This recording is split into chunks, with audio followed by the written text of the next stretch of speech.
Now out of the rumor mill, we do got some quick news here. Even when Alex isn't on the damn podcast, we still have to talk about Mass Effect. I mean, he left it in there, so we knew it's gonna happen. But there has been a leak that Mass Effect Legendary Edition is coming to Game Pass for everybody who has Game Pass and still hasn't bought this game or even touched the Mass Effect series. Hey, if you got Game Pass, you can now play it for free. Looking at you, John. That's me.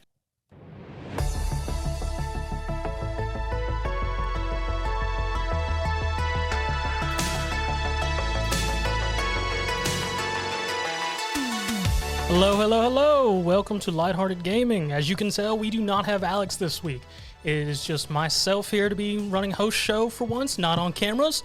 Now, I don't got to press a bunch of buttons, but I do have with me John this week. What's going on, John? Hello. It's going pretty good. You ready to run this, see how we run out without Alex for once? Yeah, we'll just run through it. All right. It'll be great. No confusion at all. Alrighty then. Well, as I said, this is going to be episode 67 without Alex. Just going to run with it. Do want to mention, with the end of the year coming up, we're going to be finishing up the year with episode 69. And we are going to have a little special surprise for people coming up episode 69. So be expecting that here at the end of the year. Whenever we do that, do hit up all of our socials at Lighthearted Gamers at Twitter. We also have our at Animan Plus for anime, at A Terrible Football Show, and of course, whenever we do another one talking about movies and stuff, whenever that comes out. We got a couple of them. We got a couple of them done this weekend. Oh, did y'all? Okay, I know Alex told me that, but I wasn't sure if y'all actually got time to do it or not. Yeah, we ran with it, so those will be coming out sometime. Yeah, sometime in the near future, hopefully, before the end of the year. I do want to shout out Andy, our Tier 1 patron, and if anyone wants to feel nice, finds an extra couple dollars behind your couch, you can help us out at patreon.com/sparky3. And then one last thing to mention is that come Thursday, we are going to be doing our Lighthearted Gamers Game Awards stream on Thursday for that, and have fun with that. John, me, hopefully Alex will be back for that. We'll see. Plus a couple other special guests that are going to be coming in throughout the show. And we are planning on starting our stream on YouTube at 6:30 that day, Central Standard Time. So if you want to come check us out, you can do that at youtube.com/sparky3.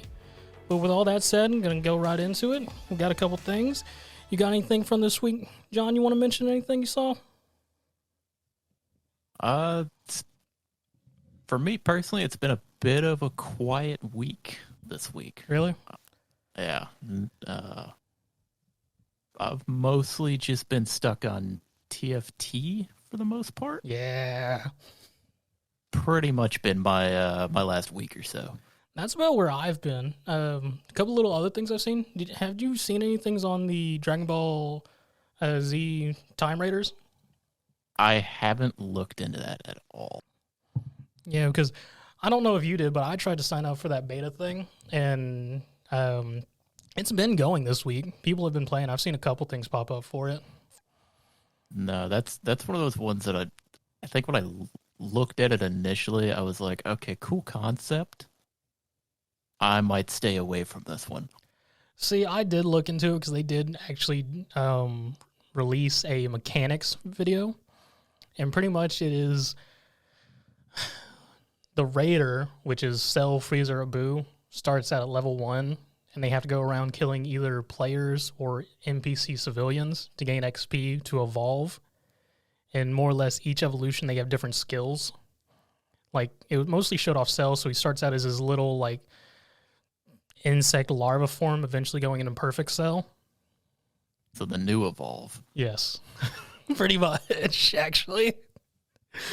Then you have your raiders, or not raiders, survivors who are just literally running around a map trying to find keys to summon a time capsule to take them all back and fix the time fluctuation created by the raider. Sure. Yeah.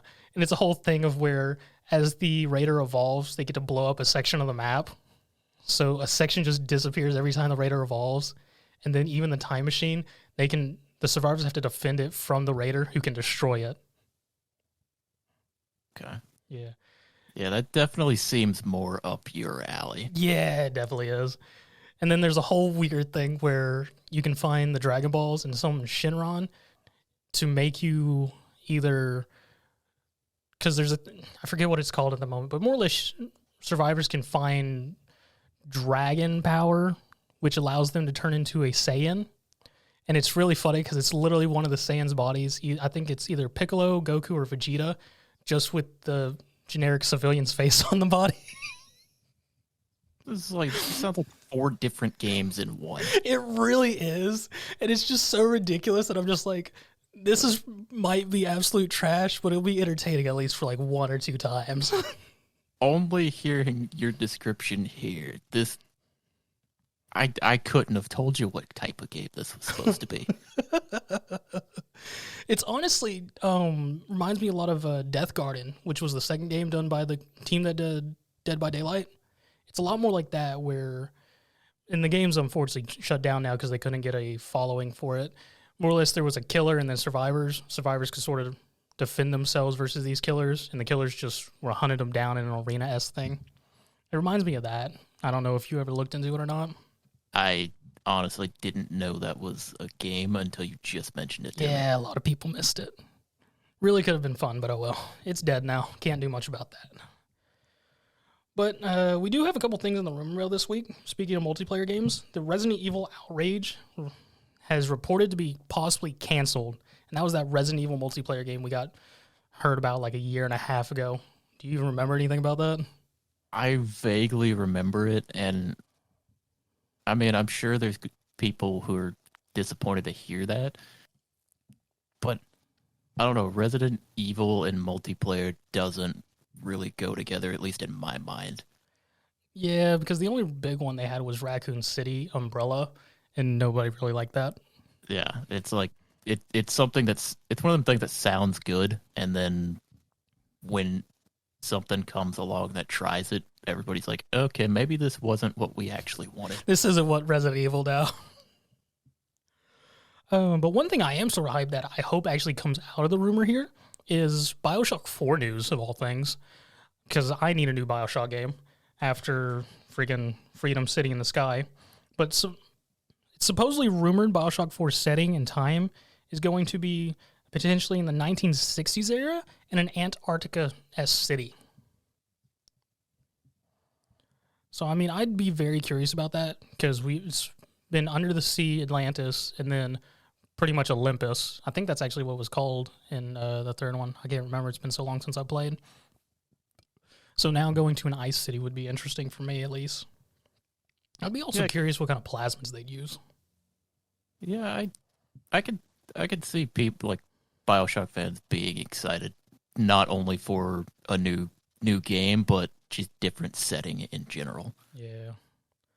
I haven't played any of the Bioshock games. It's one of those that's on my list. Like, I have at least the first 2 games. I mean, the trilogy, I believe, is on the Game Pass. Yeah, probably. If it's not, I have the first 2 games on Steam that I don't know when I picked up, but they're there. I just haven't ever sat down to actually play them yet. Dang. Then, so speaking of the Game Awards earlier, we did actually have a rumor of possible lineups and leaks of games that are going to be shown at the Game Awards. So far, what's been supposedly rumored is Hollow Knight, Silk Song, King of Fighters 15, Final Fantasy Pixel Remastered, Wolf Among Us 2, Bayonetta 3, or no, wait. Yeah, no, that'd be Bayonetta 3, Hellblade 2, Slime Rancher 2, Hogwarts Legacy finally again, maybe. Another Last of Us Remastered, because we need another one of those. Resident Evil 8 DLC, Project 007, Cyberpunk 2077 DLC, Bioshock News, Sly Cooper, and Avowed. And apparently Jeff Grubb has actually come out and has saying it is likely Avowed and Hellblade 2 will be there for sure. So there is a policy for the rest of this list showing up or being there somewhere in some form or fashion at the Game Awards, which I'd be very curious to see. The only downside I have to this is that still no Fable news. I need Fable, man.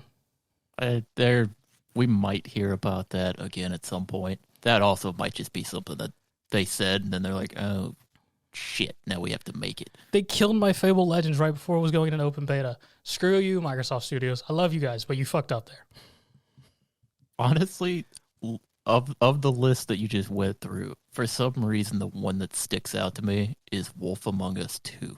See, I saw that too, and I was just like, why is this coming out all of a sudden? It's the only thing that I look at, and I'm like, that's the odd one out here. Everything else at least would make some sense. Like, we know these games are coming. Mhm. We're just waiting on the official announcements, or we're waiting for the next bit of information about it. Yeah, that one really confused me too, because I was like, I saw this and was like, isn't Telltale dead? I thought they ran their course.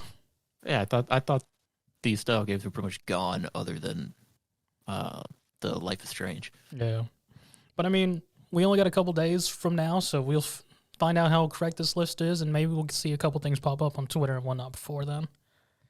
Yeah. Now out of the rumor mill, we do got some quick news here. Even when Alex isn't on the damn podcast, we still have to talk about Mass Effect. I mean, he left it in there, so I mean, we knew it's gonna happen. But there has been a leak that Mass Effect Legendary Edition is coming to Game Pass for everybody who has Game Pass and still hasn't bought this game or even touched the Mass Effect series. Hey, if you got Game Pass, you can now play it for free. Looking at you, John.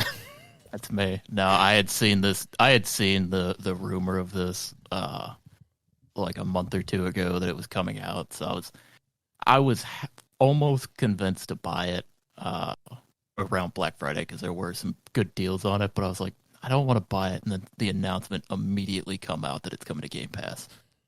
Save $20. So maybe I'll finally play it. I highly doubt it. With how things are going, I mean, TFT is really good right now. It is. I just played a game before we started. But one thing on here in our quick news that you might finally be able to pick up, John, is Digimon Survive has apparently been rated by the ESRB. It's the first information we've got on this game other than delays in like 2 years now. We got an initial delay on it, and then it's been fucking silent. Yeah. Because what, it's been delayed like 3 times? Well, they delayed it for sure once, and then it's one of those where the delay, it just got taken off of the list of games that were supposed to be coming out after they delayed it initially, and then it's just been silent. Okay, so it's been rated now. Maybe we'll finally see something in 2022. Yeah, I was looking at it. As soon as I saw that, I started looking it up. It looks like it's been rated T for teen, which is kind of expected. It's Digimon. But yeah, it's a Digimon game. I mean, you're not gonna get anything more than teen. Yeah. But I'm just glad to hear that there's some news for it. But something else that is actually coming out in 2022 again is 13 Sentinels Aegis Rim is coming to Switch in April 12th, which is a nice story game that I enjoyed and Alex picked up for Black Friday and he's enjoyed. So I'm just watching it because I like seeing this game go out more platforms. But besides that, some fun controversy happened this week, which is complete dirtbag stuff. Take-Two sent trademark claim to Hazelight because of it Take-Two forcing Hazelight to abandon any ownership of the game's name. Yeah, Alex told me about this when we were recording, talking about movies and stuff. He just kind of tossed it out there, and I was like, this might be the scummiest news I've heard in a while. Yeah, I joke about Take-Two doing offhanded things at Game Awards and things like that, E3 and whatnot, but this is pretty scummy. Yeah,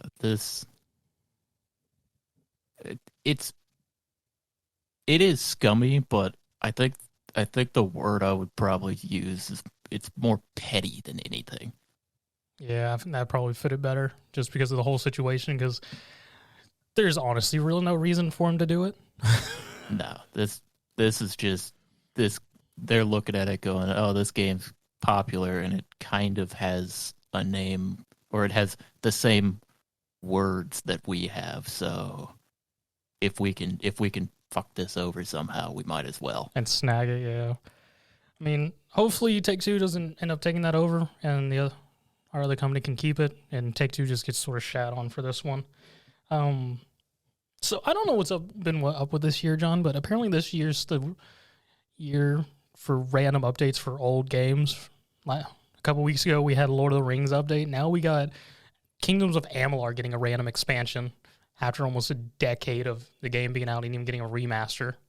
Yeah, I looked into this a little bit, and it looked like the expansion is one that they, I believe, initially wanted to do, but didn't really have the funding for or anything. But then when it was picked up and the remaster was announced, they were kind of just given the green light, like, hey, if you wanted to do it, go ahead and work on it.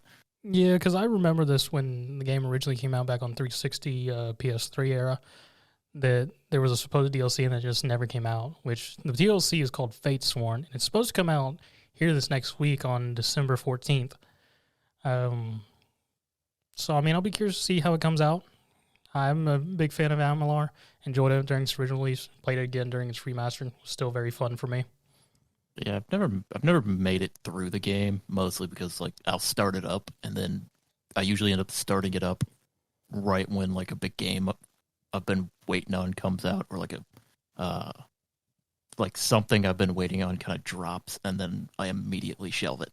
Yeah, Kingdoms of Amalur. It's a fun game, but it's definitely not one of those ones I feel like I always had to play. If there's something else, I'd set it aside and can pick Amalur back up just whenever, because it's a fairly easy jump in and jump out game.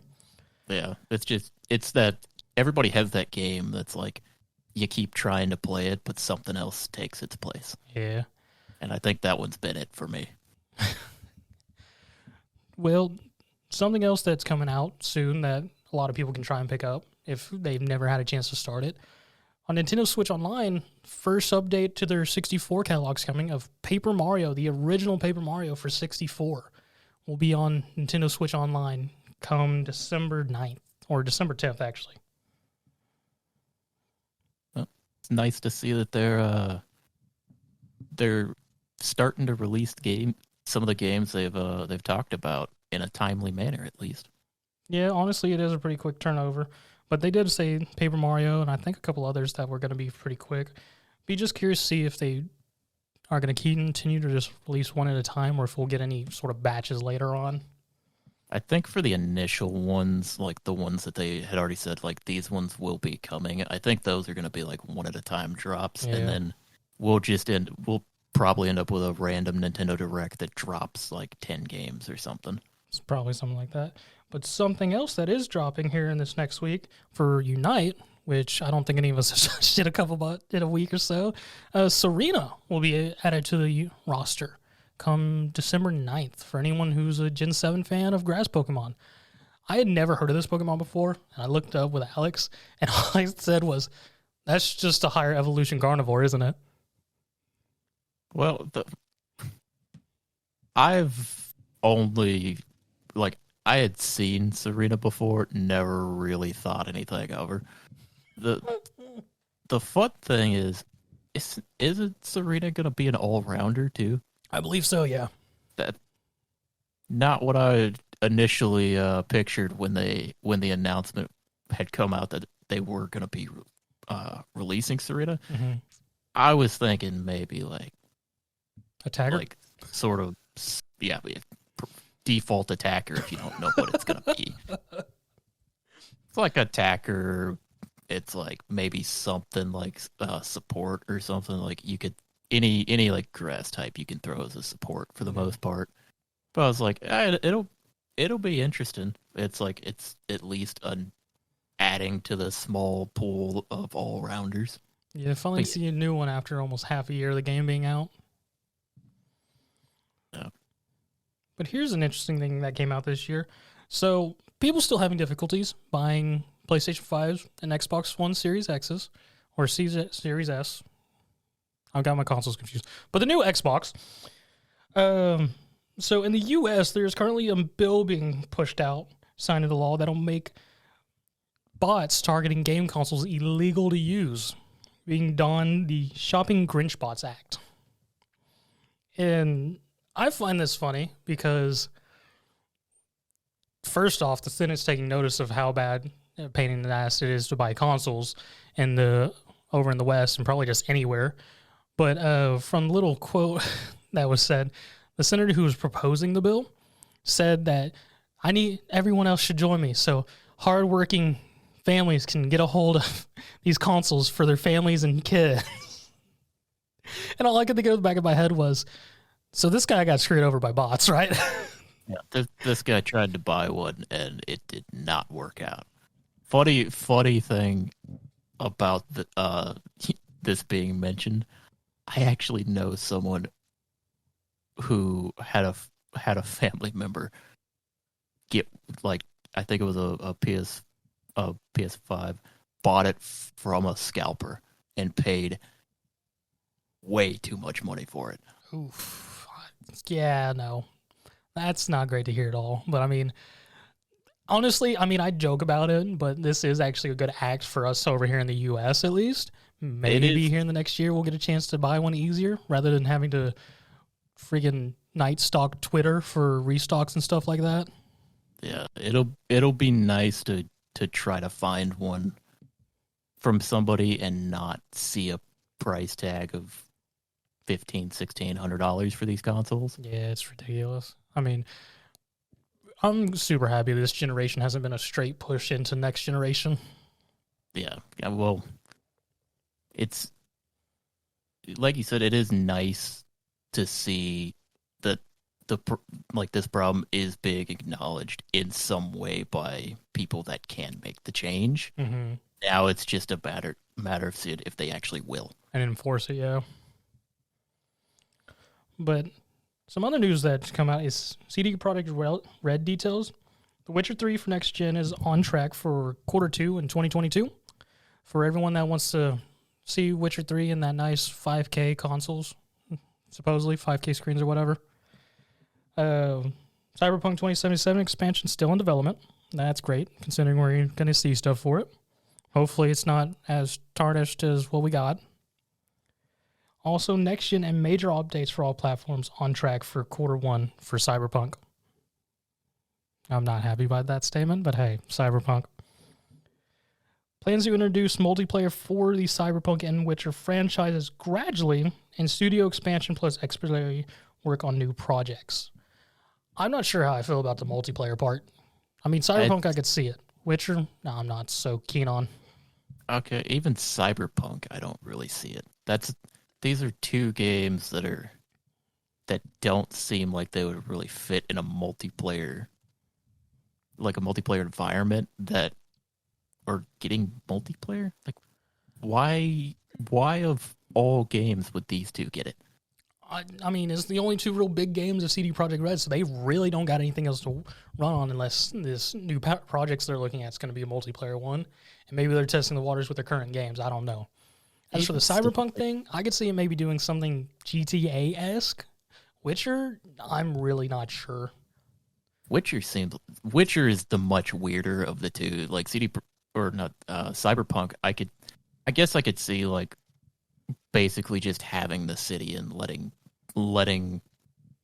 like, even if it's a small multiplayer, letting people into it to play some sort of sandbox together might be fun. I don't know though. Yeah, do up some co-op missions as like a crew in the Cyberpunk universe. I don't know. Yeah, see, that seems weird. I mean, it says gradually, so we'll see. CD Projekt Red will start moving through this stuff in 2022 more than likely. So we'll see, and maybe it'll work, maybe it won't. We'll know again here in like a year. That is all the news for this week. So as for main talking points, as me and John have already said a couple times, TFT. TFT has just been great. TFT is all I've been to. Like, right when the set dropped, like, I had a video recommended to me on YouTube, and I was like, oh, I guess a new set got released or something. I went and looked it up. I was like, oh, I guess it got released like 2 days ago or something. And then that's pretty much all I've been doing is playing TFT. And then when other people hit me up to play something else, or like if Alex wants to play Halo or something, or then I'll jump on there for a few hours, and then I'm like, all right, back to TFT. Yeah, that's sort of where I've been, because after last episode when you mentioned the new set came out, I was like, oh, awesome, I'm going to play it. Mess with it. I've been playing at least like 4 or 5 games a night now. I Yeah, mean, I've seen you just popping in a little bit as I've been on, because if you haven't noticed, I'm always on. yeah, no, you're always on. And I've been messing with the set, and the set's really fun. The only thing I gotta say, Yordles sort of suck. Well, okay, all right. I You're have gonna get not yet you're gonna seen a get me very good going here. Yordles unless they get lucky draws or actually get items. Okay, you're gonna get me going here. Yordles, it's a couple things have to happen with Yordles. Yordles, you have to get in early. Like you have to hit the 3 Yordles.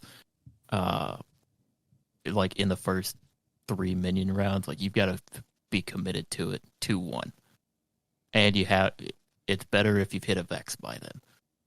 Yeah, that's And what I've noticed. If you don't get a Vex early, you're pretty much screwed. yeah, you if you don't hit a Vex, you're committing to a loss streak for the next, like, until like 3-5 or something like that. Because by that point you could be strong. But yeah, it's like Yordles can be good. You gotta get in early, and you kind of have to have the RNG on your side, because if you can get all your 3-star Yordles up early enough, you're gonna be win streaking for a while. Or if you just hit the like the Vex and Heimer, you Yeah. should be good. See, I've Yeah. yet to have any luck with Yordles. My main luck comes from either running Syndicate or Really? yeah. I don't know why. I have RNG for Syndicate, and I will run Syndicate Assassins or Syndicate Challenger and just demolish. Interesting. I've had zero luck with Syndicate. For the first week or so, I was just spamming Chemtech over and over again. Mm-hmm. And pretty much either top 4 or top 2ing every game that I did it in. But then I was like, okay, I don't want to just be a Chemtech player. So I've been mixing it up. I've tried to rotate around like assassins, and I've done some challenger games. I'm also looking for my meme builds now, because at least at the time we're recording this, like the meta has pretty much been established. Yeah. Like there's your like top end builds. There's the kind of good, a lot of the good reroll builds have been found. So I'm at the point in the set where I always get where I'm looking for the memey stuff to actually win with, or at least take down some of the top builds. Yeah. But like you said, this set's good because so far, like all of the top builds kind of counter each other. There's nothing that kind of stands out as this is the best. At least It from what I've really is a seen. nice set because, as you were saying, like just about every build works because I don't mess with ranked like you and our buddy Matt does. But I mean, I just do normals and I see just about anything ran. Just about.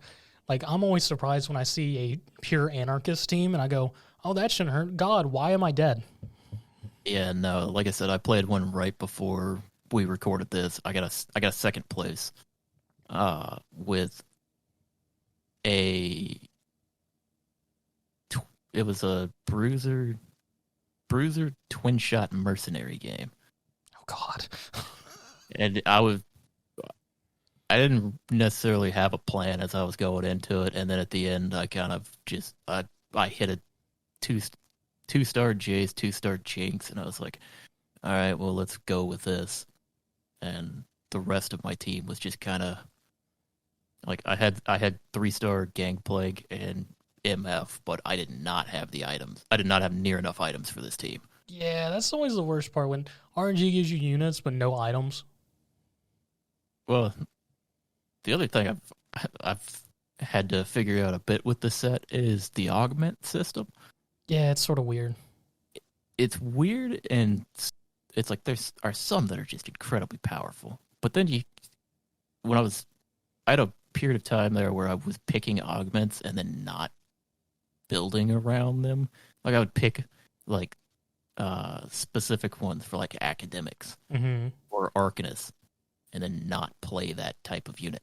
See, I've had that happen a couple of times where, because like that first augment, unless you've already lucked out into some sort of build you can see, you're literally guessing for that one. It may be useful, it may be useless. I've kind of moved to the tactic of just kind of picking generic ones, or like generic ones that'll benefit my team regardless of what it is. Yeah, that's sort of I've started running too. I mean, one that I like to pick up every game if it pops up early is the Sunfire board one. I mean, you can't really go wrong with it, because especially that, I mean, especially like late game can Chemtech some monster. Yeah. And that'll help you out at least a little bit. Yeah. I mean, one big thing that we actually got this week for TFT is their introduction to a character that's not actually in any of the games, Silico from Arcane. They're going to be introducing to the set for the mid-season patch of TFT. So I am so fucking excited for this. I'm going to be very curious because the article that they showed was really just announcing that he's going to be in TFT and showing off his animation. They didn't reveal if he's going to be, what tier he's going to be and what faction or whatnot. I would guess he's probably going to be a 5 tier. I would assume so. It would be, honestly, with him, I'm going to say he's either a 5 cost or a 1 cost. Yeah, I could see 1 cost, yeah. Well, because it's like you're either going to introduce a new character to where everybody can see him, or you're going to put him in there and make him strong. Yeah, because I mean, as it was mentioned in the article, this is a character that's literally just in the animation done by Riot and Netflix, so they're really just working off that, and there is no real established gameplay mechanics for him. So I would lean more towards the 5 cost, just to be able to have him a powerhouse and really stand out and give buffs and stuff for just faction traits and things like that. Yeah, I could see that. Like I said, I'm very excited for this because I absolutely loved Silco's character in Arcane, and I'm excited now for like the mid-set patch, because that's when he's supposed to drop. Yeah, and I mean that's what I got from a lot of people saying once that was announced. I still haven't watched Arcane myself, but Silco's apparently a very well done character throughout that entire series. Giving yourself a disservice by not watching that. I'm just gonna say that now. I mean, I know I need to at some point, but man, I guess I could throw it on while I'm playing TFT. But if you do that, you'll probably not be playing TFT. Probably not. But yeah, no, it's like that's exciting news, because they did say in that article as well that with the introduction of a character not directly tied into, that's right, yeah, right at the end of the article, the characters from League, that does open the door for other characters not from League itself to be brought into the game. Like the actual reference they used in it was bringing characters from outside Runeterra. So yeah, that specifically makes me think of them possibly Valorant? That's what I was going to say. I would assume Valorant would be the play from there, because I don't necessarily see them going outside of their own properties to bring anybody in. Not at this time, no, I wouldn't think so. I mean, the only other thing I can think of is if there's some characters or things from any of the Riot Forge stuff that haven't been announced yet, we might see later once that stuff comes out. Like stuff from the Dread King, and then there are other 2 new games they announced recently that'll be coming out sometime next year. Yeah, it'll be interesting to see what they actually do with that. But yeah, no, this TFT set 6 has so far at least been a lot of fun. It's one of the, I didn't play set 5 at all, but the last one I played was set 4, and this one is much more enjoyable than set 4. Yeah, no, Gadgets and Gizmos is very good. So I'm curious to see how much it changes during mid-season, but we still got a week or so before that happens. So I'm going to kill the TFT talk because me and John will probably go on forever with builds and stuff. But anything still going on with Halo Infinite? Yeah, I was going to briefly talk about Halo because me and Alex did it. We have got the other couple nights to play some Halo, and that has been like, I don't know if I said it before, but it's like everything inside of the match when you're playing Halo is fantastic. It's everything outside of the match that's a mess. And like UI systems and stuff like that. Well, the menu system's kind of weird. Like, I don't know, the menu system, the battle pass and unlock system is horrible. That sucks. Like, because I know last time you said the battle pass for freebies was absolutely trash. Well, the annoying thing about it is even the stuff that you unlock. Like, if you unlock a new like visor color or a new color for your the core, it only unlocks it for that armor type.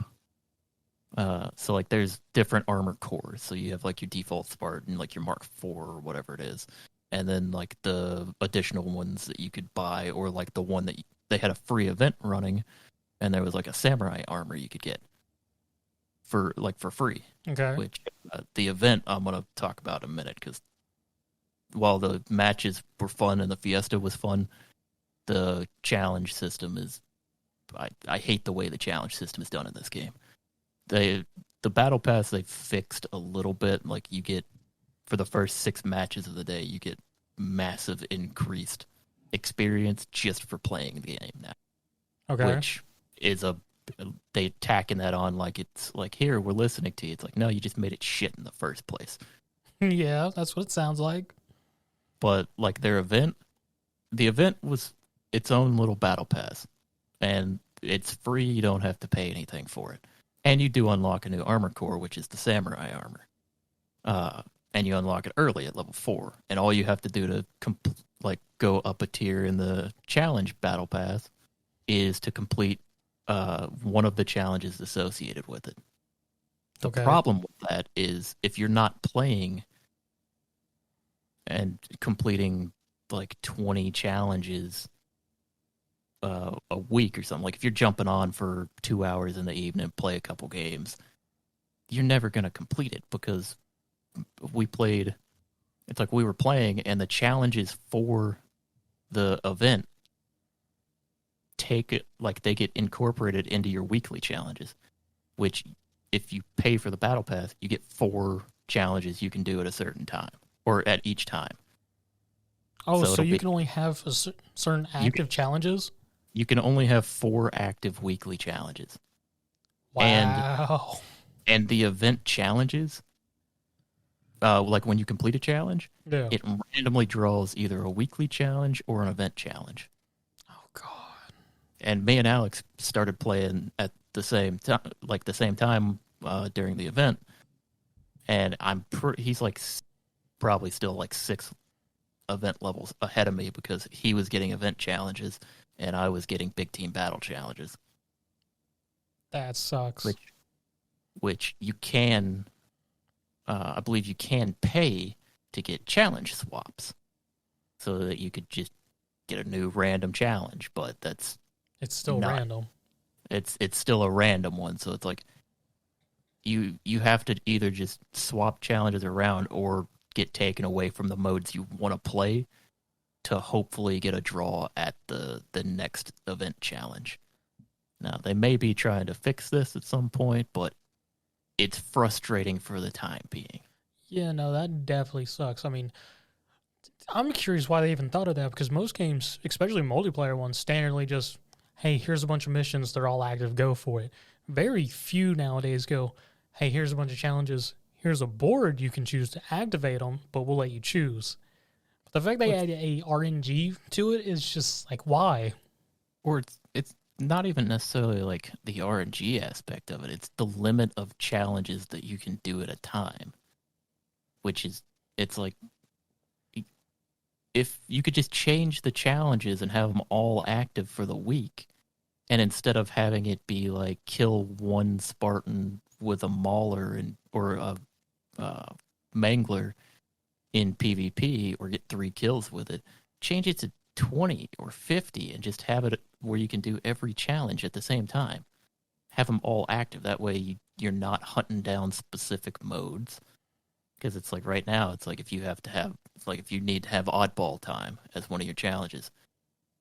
Currently, it's just random what game mode you get. So you might not get oddball.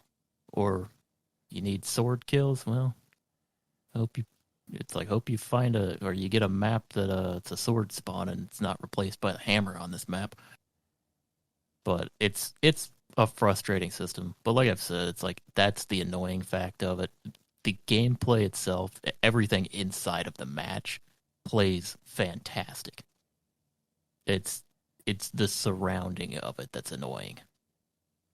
Yeah, that does sort of sound like it sucks because I mean, yeah, that having those challenges and if I was actually focusing on challenges and not just wanting to play, that would sort of kill my mood a little of me having to go wait for a specific map, specific game mode, and then having to do that to try and get it done versus just being able to play. That'd make it a lot more frustrating. Well, it's like the thing that really set me off with it was we wanted to play the event. And then it's like that's when we realized, oh, we have challenges associated with this to get that armor. And I think I had to complete like five or six different challenges just to get the draw of an additional challenge for the game mode so I could go play that. And it was like I kept getting like big team battle ones or like go on a killing frenzy or some shit like that. So it's like we were trying to play the event and it's like, okay, do you mind if we go play some big team battle real quick? I gotta go play one and then win one and then capture a flag. So let's go do that for the next 3 matches until we try to win one. And it's like, okay, we did that. Oh, hey, I have a couple of these now. Let's go. It's like, oh, I have one to kill 10 Spartans. Now I have one to kill 20 Spartans in that event mode. Let's go do that. Played one match. Okay, that's done now. Back to big team battle. Yeah, I feel like that sort of kills your event for people who are actually trying to do the battle pass. Maybe not necessarily for people who just don't care and want to play the event, but that would sort of kill it. Having to switch back and forth. Yeah, like I said, that's the only thing that was annoying me about it. That's my update complaints about the systems around the game. But yeah, I mean, at least the game's still good. Yeah, the game itself is good, and the gameplay will. It's like I'm staying for the gameplay right now, but it's one of those where it's like hopefully, in the next couple of days when we hit like what was supposed to be the official release date, some of these systems change, and if not, then hopefully they change them soon. Because right now people seem to be frustrated by it. Yeah, I can definitely see that, but I mean, if you just want to play the game, go for it, I guess, is what it sounds like. Yeah, it's one of those where it's like, the event thing was annoying because it's limited availability. Like, it shows up for a few days. You gotta play during that period to get the challenges done if you want all the cosmetics for that armor, and you don't want to buy them. Is kind of what it boils down to. But yeah, it's like if you're not worried about that, and you just want to play the game. Like I said, gameplay's great. Once you're in a match, it's like I got no complaints. Okay, well, I mean that's good to hear. But do want to touch on one thing that we skipped on last week just because none of us had a chance. Have you touched Brilliant Diamond or Shining Pearl at all last week? I've watched the 17-minute speedruns.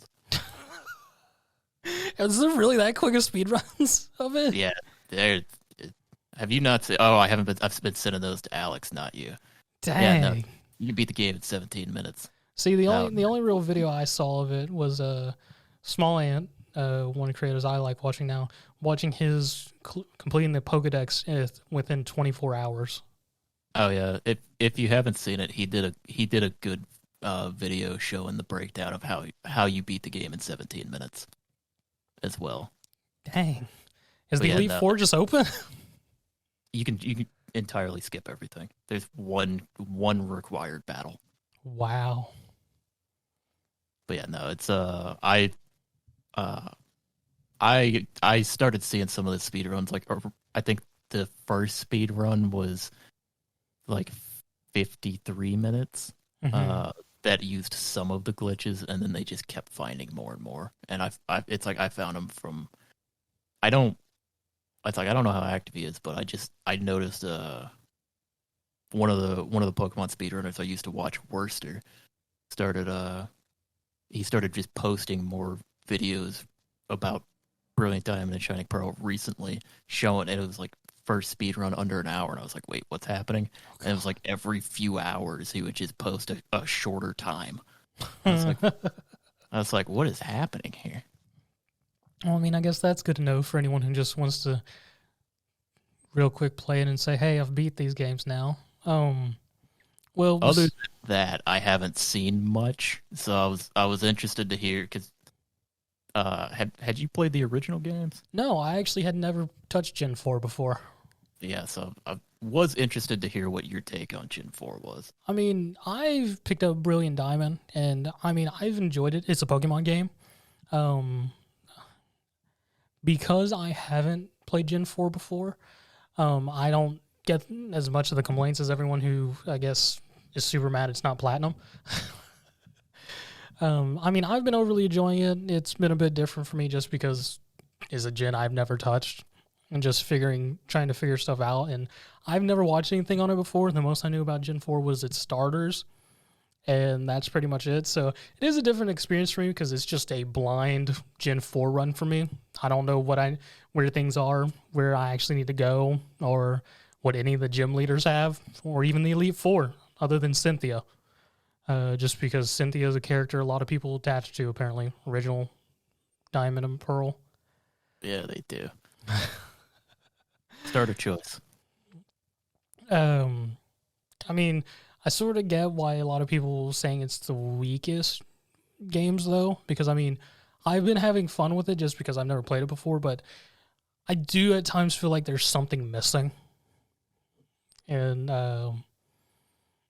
I mean, it's overall enjoyable, but at the same time, just like, I feel like this is just a bit too easy compared to what I was used to. Because, like, even like when I started playing it and I saw that all my Pokemon were getting XP for one catching Pokemon, which was different for me, and then just some battles in general, I was like, oh, so much for XP share. Yeah, that's the new age Pokemon mechanics for you. Always XP share, always, and getting it on the catch. Yeah. So I was just like, oh, okay, that's different. Was that in Sword and Shield? Because I don't really remember if it was or not. I think the EXP share, and you might have gotten them for catch. Those mechanics really came into play with Let's Play. Okay. And then it's like that's kind of carried on from there. Gotcha. Because I was trying to think about it, and I was just like, I don't remember Sword and Shield having that, but maybe I just wasn't paying attention. Yeah, from 6th gen is I think when they had the option for the EXP share for all Pokemon. Mm-hmm. But I believe in Sword and Shield and in 6th gen you could turn it on and off, but you can't in this generation or this new game. Okay. I mean, overall for me, it's fun. I know a lot of people online have been mad because they didn't bring in any of the things from Platinum that made those games better back in the day. But all I can say is I don't know why people were surprised. We even reported on an earlier episode that they said it was going to be a faithful remake. So it was going to be Diamond and Pearl. This is what you got. Yeah, I will say I did watch, I remember one other video on it, which was it's interesting to see that it's like, because after hearing faithful remake, seeing like some of the trainers have like their Pokemon just having moves that they would not know back in 4th gen, and I just looking at that going, okay, yeah, I mean, faithful remake, but they've all got the updated move sets and everything, so that's a weird thing to see for what's supposed to be 4th gen. See, I did not know about that just because after 3rd gen, I really didn't touch anything again until Sword and Shield. I don't know why. I just lost interest in Pokemon for some reason. So, I mean, that's interesting to know. But not like I would be able to tell what's 4th gen moves and what isn't at this point. So, I mean, I'm going to continue my playthrough. I'm only a partial way in because I've been distracted by TFT. I'll finish it at some point. But I will be curious to see how it goes and see where things are. I'll be curious to see because so far they've done it for each generation. I wonder how long it'll be till we get a Gen 5 remake. Uh, if they do one of those, it'll be a few more years. But that I would probably be more excited about than fourth gen. Because what? That's black and white, isn't it? Yeah, yeah. Which I've made fun of those gens a lot before I played them. Like fifth gen, made fun of it a lot because the Pokemon design choices in that generation were weird. We're questionable at the times. But man, is it not one of the better gens? That's what I hear. Because, like, actually, when I started playing Diamond and Pearl, I was just like, so this is fourth gen. I was like, what orders did the game go in? I was like, I think Black and White's next. Then I went Sun and Moon. I was like, that's not right. And for the longest time, I could not remember what was in between Sun and Moon and Black and White. I completely forgot about X and Y. Yeah, no, because kind of like what you said. After third gen, I kind of bounced out of Pokemon for a while, got back in with X and Y, and then I went back and I've played, I think all of the games that I had missed up to where we're currently at. But I haven't picked up Brilliant Diamond or Shining Pearl. I almost ended up picking them up and then kind of decided against them. Like I don't think I need these At this time. Yeah, it's like it was when I had seen one of those videos and I was like, you know what? Maybe I do want this. And I sat there for a minute and I went, I don't think I do though. It's just fourth gen. I mean, it does bring up a question though. I mean, I've been enjoying the remaster of 4, so it does make me actually a little looking forward to Legends of Arceus. I forgot how to pronounce it. Yeah, Pokemon Legends Arceus, which will be coming out in January. I think it's supposed to be January, and yeah, that's the game I'm excited for. Like, kudos to the people that were excited for the Gen 4 remakes. Hope they had the fun that they wanted with them. But yeah, Legends is where I'm looking forward to. Yeah, I'll be curious to see what this breadth of Pokemon-esque type game is going to be with all these very dark Pokemon and open map-ish. Seeing as they revealed it's just a map and not a world. Yeah, that's gonna be a lot more interesting in my opinion. Get something a little different. Yeah, it'll be fun. We only got about a month and a half left to wait for that. Then we'll be able to talk about that and gush or complain depending on how that turns out. But one thing that we are hearing that's going to be coming out in 2022 via Bloomberg, Sony is planning for sure now a subscription service to combat Game Pass. And so far what we got is to launch in spring of 2022. It's going to have a 3-tier service that will merge PS Now and PS Plus. Tier 1 is pretty much just going to be our current PS Plus that people have now. Tier 2 going up is going to be a collection of PS4 games, so it's going to be the PS Plus plus PS Now in one deal. And then Tier 3 is going to have those two plus a catalog of PS1, PS2, and PS3 games, all in this nice big old bundle for people. And supposedly on release, it's going to have 100 plus PS1 games will be available at launch. PS2 games are going to be coming later in the catalog, and then PS3 are still to be determined of when they will be actually released for this bundle. So, if you buy the Tier 3 starting out, it looks like, unless you see a lot of PS1 games you want to play, you might want to hold off on it, at least for like the PS2 stuff comes out, maybe PS3, depending on what you're looking at wanting to play.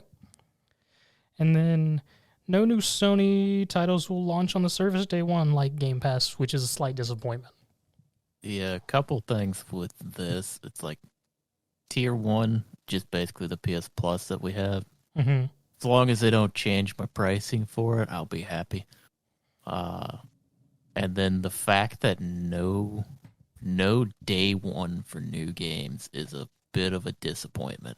That is going to be a bit of a disappointment, seeing as it's apparently everything we've seen, even when this was in rumor mill for us a couple weeks, that it was being marketed as a competitor for Game Pass.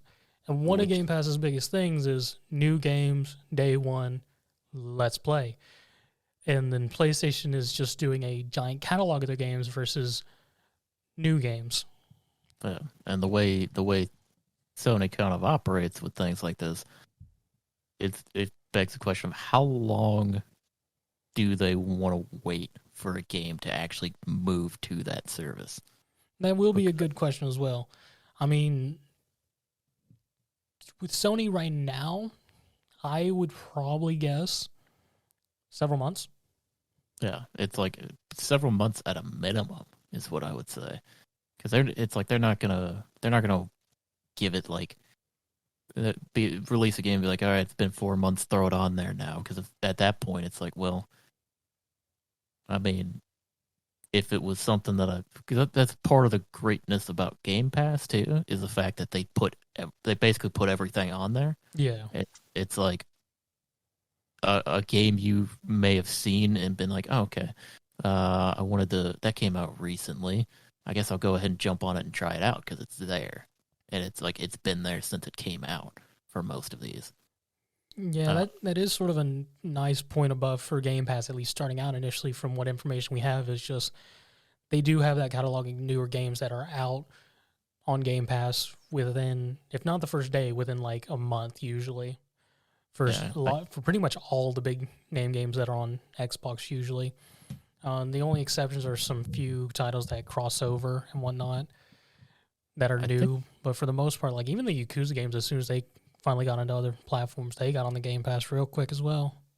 Yeah, I think for wanting something to compete with Game Pass, I mean this will be decent because it's going to bring a lot of the older games into it.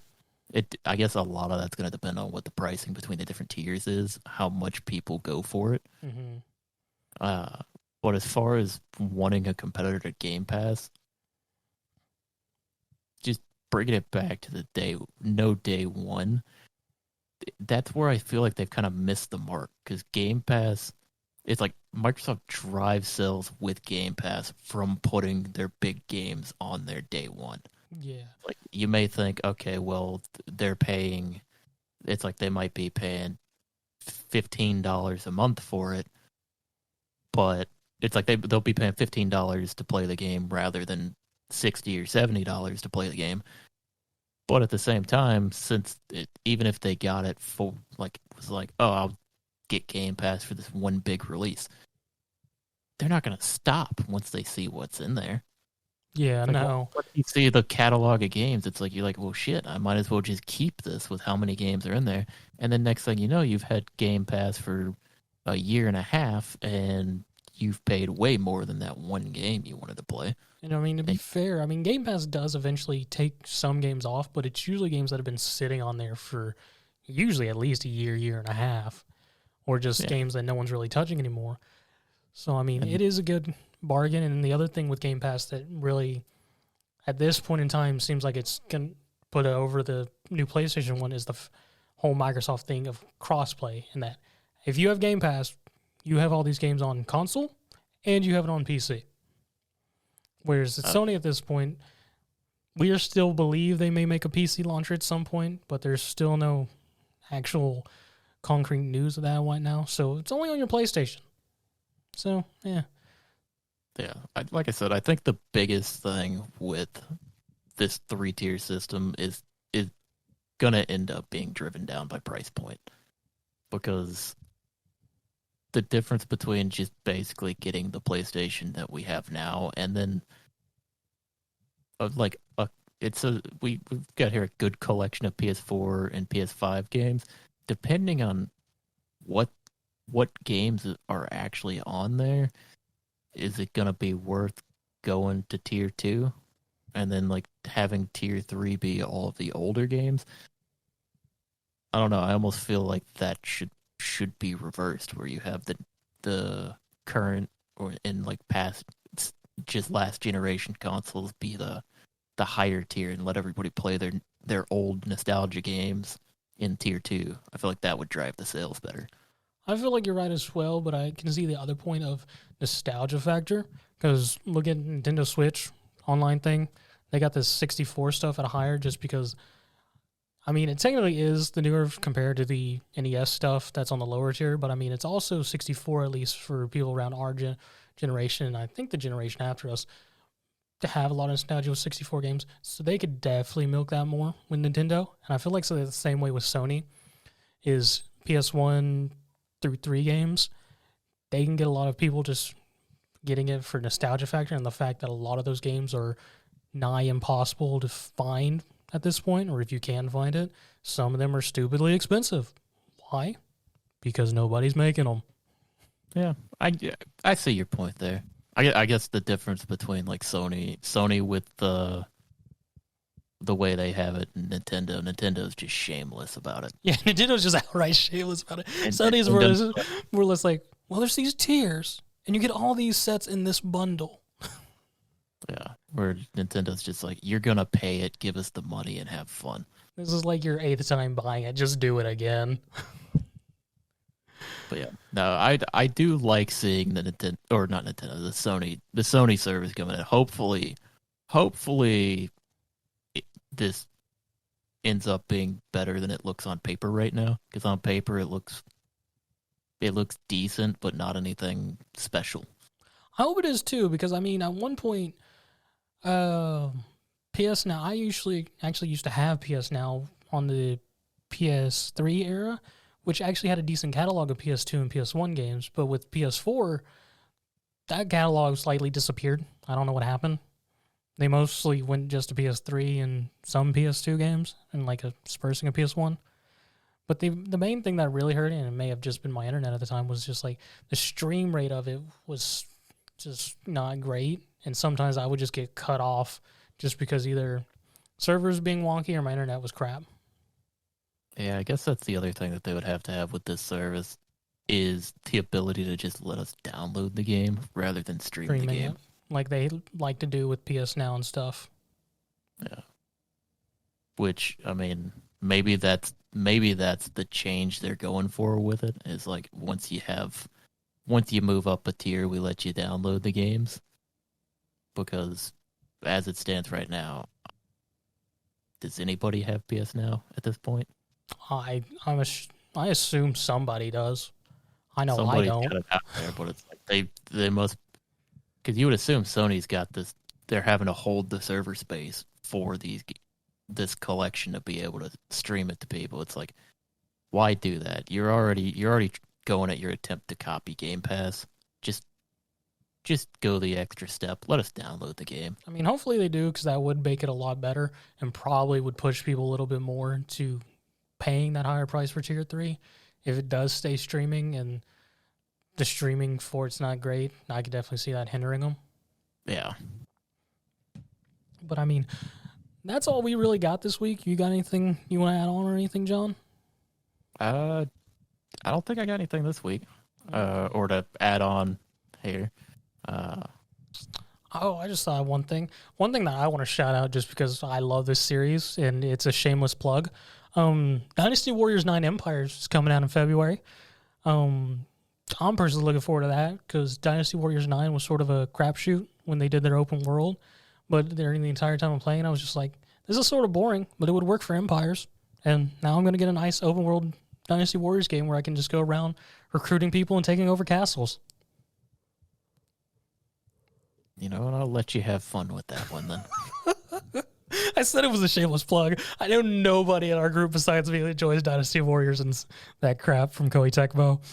I don't know, but you know, I like the idea of it. It's never been something I've been able to get into. But you know what? You enjoy it. You do you, man.